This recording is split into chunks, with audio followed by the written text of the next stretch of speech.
You ask Tiger to solve. This deals with linear equations with one unknown. The final result is x equals 63. Let's solve it step by step. Group all constants on the right side of the equation. Add 10 to both sides.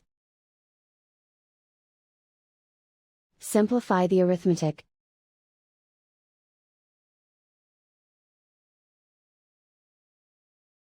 Isolate the x.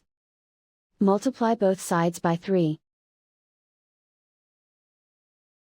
Group like terms. Multiply the coefficients. Simplify the fraction.